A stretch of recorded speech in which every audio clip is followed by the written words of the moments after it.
In all my life, I've never met a person who said, when I grow up, I want to be a direct seller.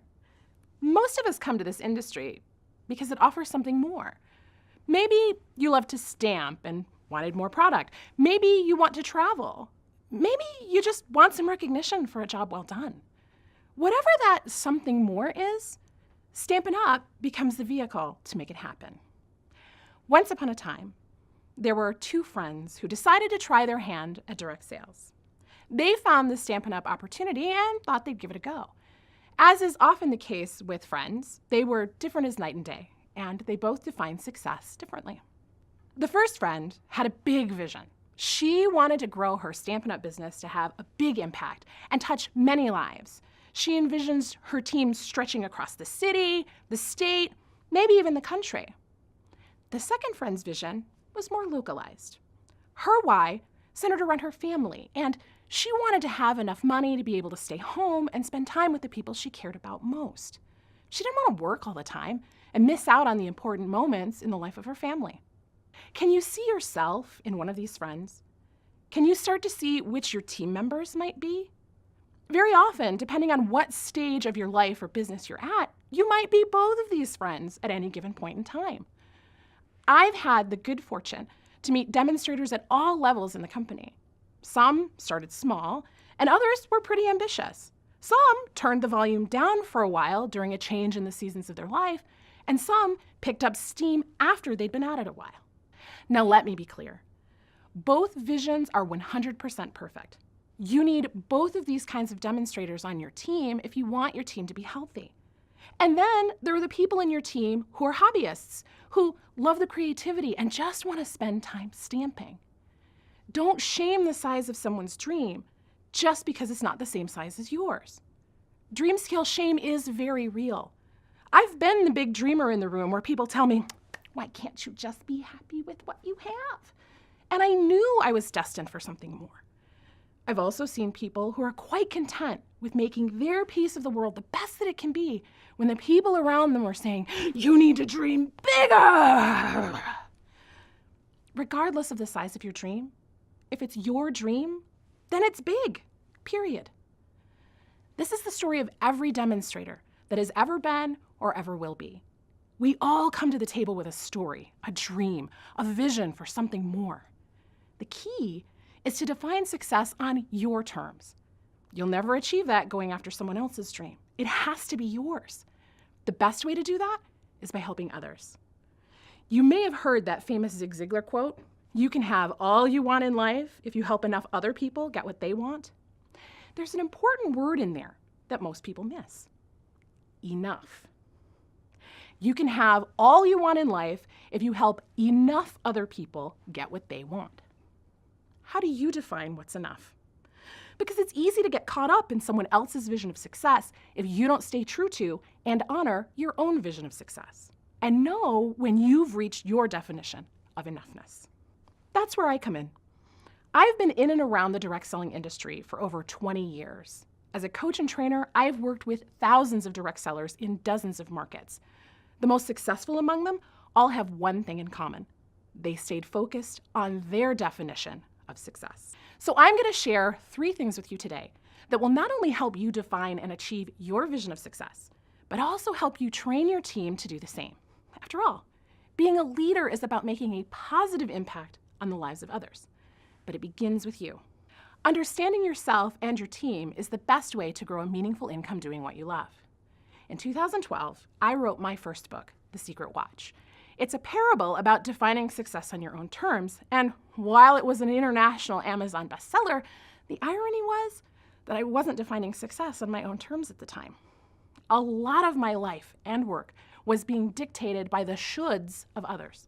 So I took a huge step back to reassess everything and stop shoulding on myself. Who were my best clients? What did they have in common? How could I make the most meaningful impact in the world and be paid well to do what I love? I explored everything that I thought mattered to me, and I got clear on what I really wanted in my life. In the process, I also sorted through every client I had ever worked with and discovered what I now call the creative entrepreneur spectrum.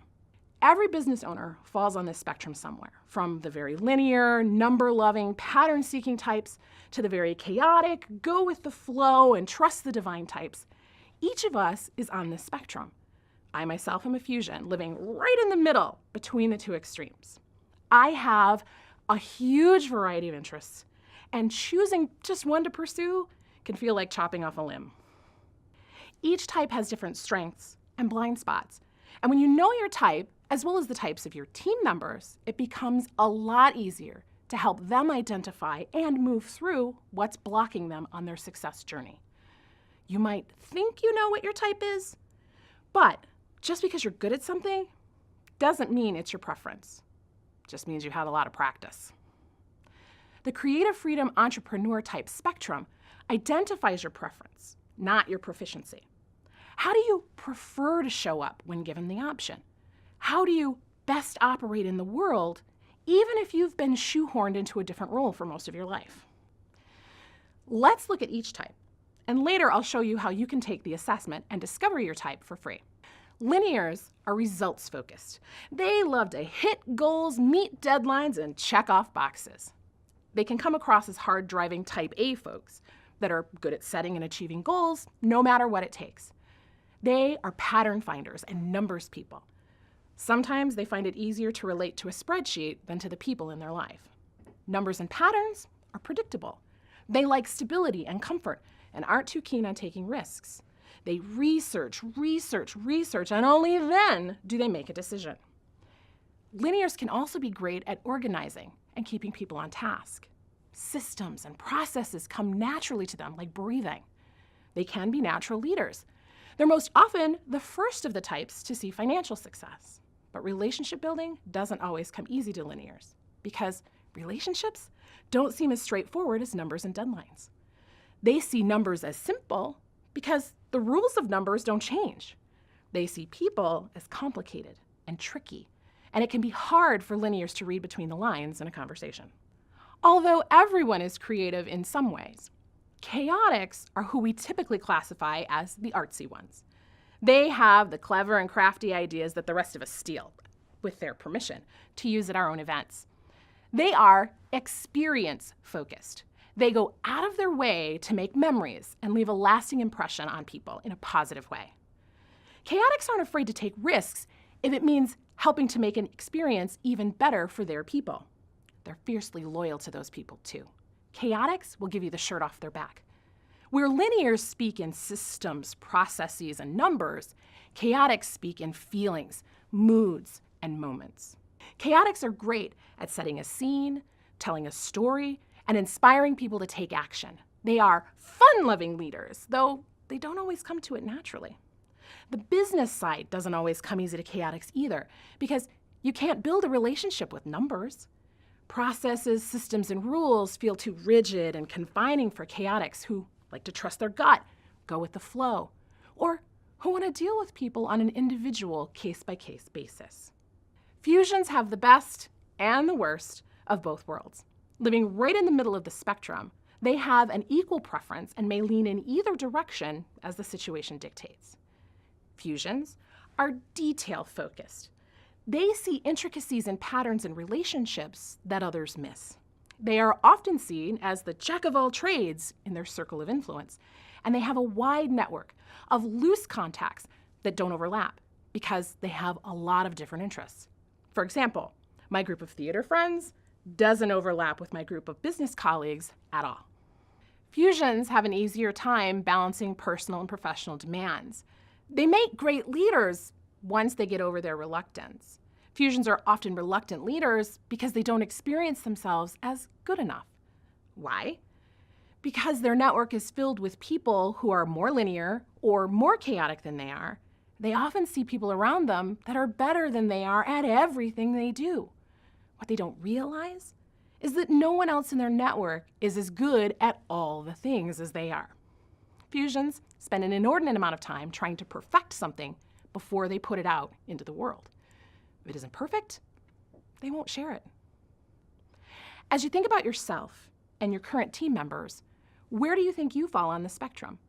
Hopefully, this allows you to see yourself and your team with fresh eyes.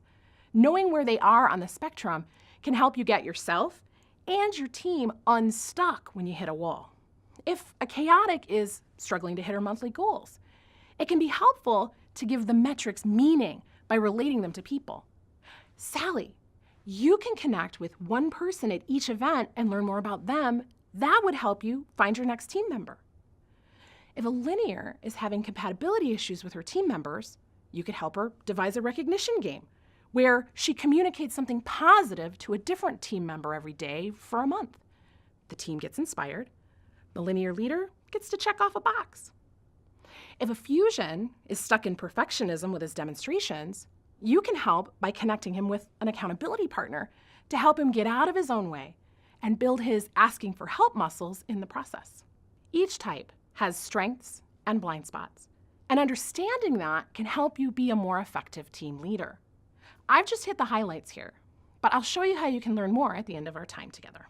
But regardless of their entrepreneur type, until you and your team are clear on what you really want, it's hard to have it. Here's a concept that can help with that.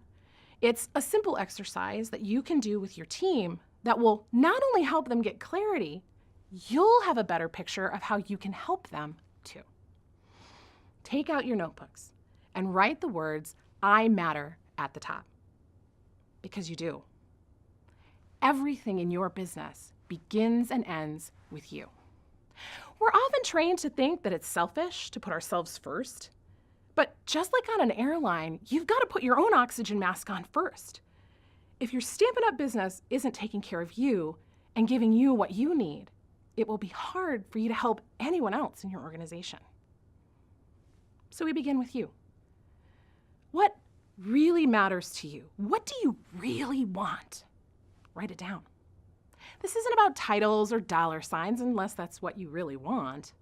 Although, in most cases, those titles and dollar signs aren't what you want, it's what they represent or what they can give you that you really want. So go ahead, write it down, write it all down. Ask yourself, what do I really want? Deep in my bones, what's really important to me? What really matters?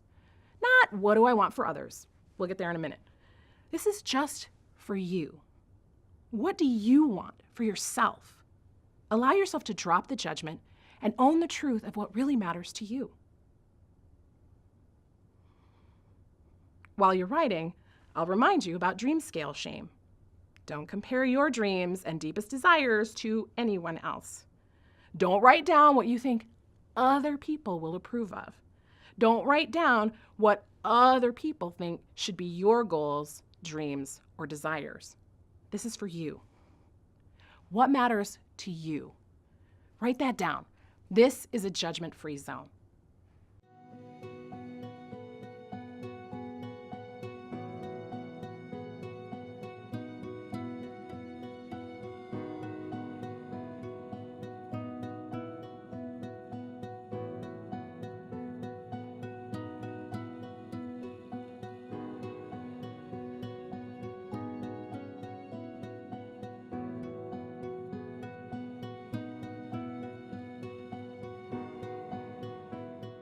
Now on the next page, write the words, you matter. What matters to your team? What do they really want? Because once you put on your own oxygen mask, now you get to reach out and help others. If you don't know what's important to those people who are important to you, that's a great opportunity for you to ask. Learn more about what matters to them. Write down what you already know, but don't just guess and assume. Make an effort to return to your team and learn about their wants and needs.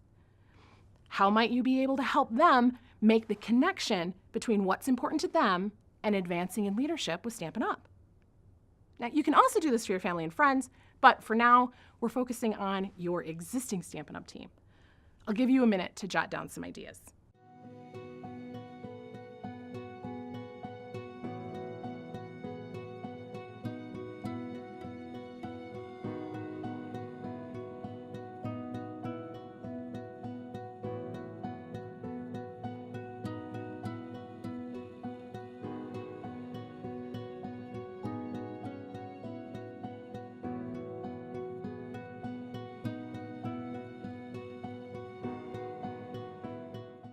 The third element is we matter. I matter, you matter, we matter. Once you know what's important to you and your team, now you can look at the bigger picture and how you and your team fit into that vision. Sarah's message is that Stampin' Up! Is a company of helpers. You're in a helping industry. And that's a big piece of how we matter applies. So you're helping your team get what they want, you're achieving what you want, and the company becomes stronger and healthier too. But there's also another element to this bigger picture. When you turn your focus to what your hosts, customers, and team want, it becomes easier to see how Stampin' Up! Could be an answer they've been searching for. You're actively listening to what's important to them, which makes it easier to extend an offer to join your team because your recommendation makes sense. Your clients notice that you hear their needs, and you're actively trying to help them find a solution. Your team sees that you're actively listening to and interested in knowing what they want. And you are honestly assessing the ways that leadership with Stampin' Up! Can help them. You're not being pushy, you're being helpful. And you're creating a culture of growth, support, and nourishment inside your Stampin' Up! Business. I encourage you to use this I matter, you matter, we matter tool with your team and see how it opens up new conversations in your organization. Linears appreciate the simple step-by-step process, and chaotics love being able to open up about what they're feeling. And you, as their leader, get to see who they really are and what really matters to them so that you can focus your leadership efforts on helping them have exactly what they need to thrive in Stampin' Up! And in life. When your demonstrators begin to see the possibilities of leadership, one of the things that can stall their momentum is fear. Linears may jump right in, but they may dread recruiting conversations. Chaotics will love connecting with people, but may feel asking everyone to join their team is pushy. Fusions are reluctant leaders, and they may struggle with consistency. What if I showed you a simple plan that anyone could follow regardless of their fears? I developed this just for Stampin' Up! After talking with one of your leaders in Tennessee. I call it the 3-2-1 approach. It's simple for demonstrators to follow and could help them achieve Silver Elite status within a year. I'll even show you how to cut that time in half if someone on your team is feeling more ambitious. The 3-2-1 approach is a simple way for you to create a path for your team members to advance to Silver Elite no matter what their personality type. All you need is 3 or more events each month with a minimum 200 CSV. Add to that 1 invitation per event to join your team. It's that simple. 3 events, 200 CSV, 1 invitation. Here's why it works so easily. It's less than 1 event per week, so there's wiggle room for chaotics who don't want to be overscheduled. 200 CSV isn't a big lofty number for most active demonstrators, so fusions won't get caught up in perfectionism or comparisonitis. I've talked with demonstrators at different levels in the company, and everyone said that was a doable number. Plus, it's usually pretty easy to find one person at an event that's interested in learning more about the Stampin' Up! Opportunity. So linears don't have to get hung up on trying to talk to everyone at an event. Also notice, I didn't say one person has to join your team from every event, just that you need to invite one person. Most of the time that's going to be your host because you've already been building a relationship with them. They already like the product, but it could be anyone. And if you're seeing the same groups of people each month, talk to a different person each month or ask them to invite a friend.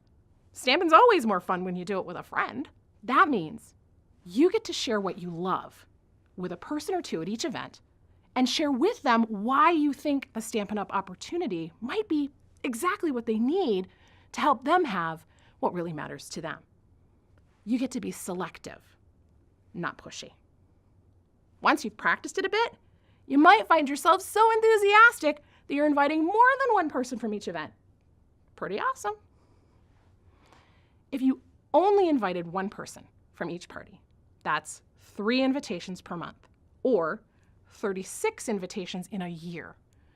Only 5 of them need to say yes. The magic here is in being consistent. And really, it's not magic at all. Just you and your team putting in consistent effort.